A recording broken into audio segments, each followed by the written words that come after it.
E se eu te dissesse que ficar rico não tem a ver com sorte, nem com talento, mas sim com uma ciência exata, tipo matemática? Pois é, essa é a promessa de um livro de mais de 100 anos atrás que, até hoje, mexe com a cabeça de muita gente. Vamos entender essa história? Essa frase aí é o ponto de partida de tudo. É a ideia central de Wallace de Wattles. Ele basicamente diz que se você seguir certas regras, o resultado financeiro é praticamente inevitável. Uma promessa e tanto, né? É em cima disso que a gente vai conversar hoje. E tá aqui a capa do livro. Ele é de 1910 e serviu de inspiração direta para Rhonda Byrne, a criadora daquele best-seller O Segredo. É maluco pensar que uma ideia de mais de um século atrás voltou com tudo nos dias de hoje, né? Mas como assim uma ciência para ficar rico? Como é que isso funcionaria na prática? Para a gente entender, a gente precisa voltar um pouquinho no tempo e ver o movimento que deu origem a tudo isso. O autor, o Wallace de Wattles, era uma figura importante no chamado movimento do novo pensamento. A filosofia central deles era bem direta. A mente tem poder sobre o mundo material. O que a gente pensa pode de fato criar a nossa realidade. É essa a base de todo o método que ele desenvolveu. E olha que curioso, antes mesmo de explicar o como, o Wattles começa pelo porquê. E ele vira a chave completamente, transformando a busca por riqueza de algo meio egoísta para uma necessidade moral. É aqui que ele vai contra o senso comum. Para o Wattles, não ter dinheiro suficiente para viver bem e desenvolver seus talentos ao máximo seria, na verdade, uma falha moral. A riqueza, então, vira uma ferramenta para que cada pessoa atinja seu potencial máximo. E esse gráfico aqui ilustra perfeitamente o porquê. Segundo ele, a vida tem 3 pilares: o corpo, a mente e a alma. E o argumento dele é que sem dinheiro fica quase impossível cuidar bem dos 3. Pensa bem, o dinheiro compra livros para a mente, comida e saúde para o corpo, e te dá a chance de criar coisas belas e ajudar os outros, o que alimentaria a alma. Ok, se ter riqueza é um direito, como é que se chega lá? É aqui que a gente entra no coração da filosofia do Wattles. A diferença entre duas maneiras totalmente opostas de enxergar o mundo e o dinheiro. Então, a virada de chave é essa aqui. A mentalidade competitiva parte da ideia de que tudo é limitado. Para alguém ganhar, outro tem que perder. É um jogo de soma zero. Já a mentalidade criativa acredita que existe uma fonte infinita de onde tudo vem. Em vez de brigar por uma fatia do bolo, quem pensa assim simplesmente cria mais bolo.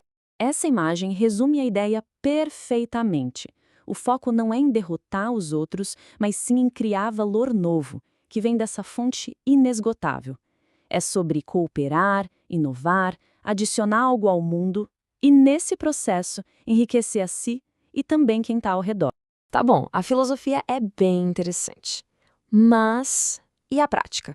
Como a gente faz isso acontecer? Vamos ver agora o método que o Wattles chamou de agir de um certo modo. O processo é até bem direto. Primeiro passo, ter uma imagem mental muito, mas muito clara do que se quer.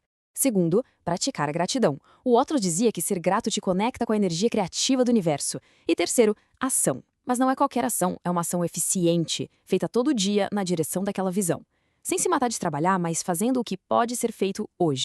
Bom, essa filosofia é poderosa e inspira muita gente. Mas, mais de 100 anos depois, é mais do que justo a gente dar uma olhada nisso com um olhar um pouco mais crítico, né? Considerando o que a gente sabe sobre o mundo de hoje. E aqui vem a grande pergunta, né?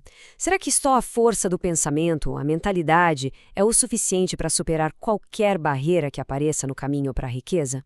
A principal crítica é justamente essa. A abordagem do Wattles pode ser um tanto simplista demais. A ideia de que qualquer um pode ficar rico só com a mentalidade certa parece ignorar os obstáculos bem reais, estruturais, que muitas pessoas enfrentam.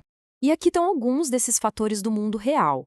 A gente está falando de desigualdades sistêmicas, de desvantagens sociais e econômicas de onde a pessoa nasce, e, claro, como economistas como Thomas Piketty mostram, o peso gigantesco da riqueza que já vem de família.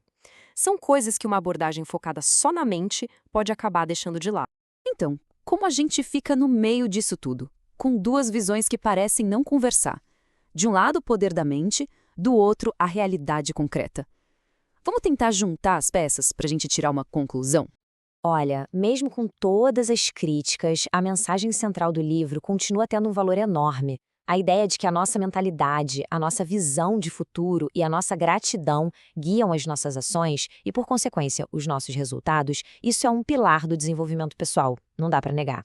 E a gente termina com essa reflexão. Talvez não seja uma questão de escolher entre a mente ou a circunstância, mas sim de entender como as duas coisas dançam juntas. Qual a porcentagem do nosso futuro financeiro que está na nossa cabeça e qual a porcentagem que é definida pelo mundo lá fora? A resposta provavelmente está em algum lugar no meio. E encontrar esse equilíbrio, bom, talvez essa seja a jornada de cada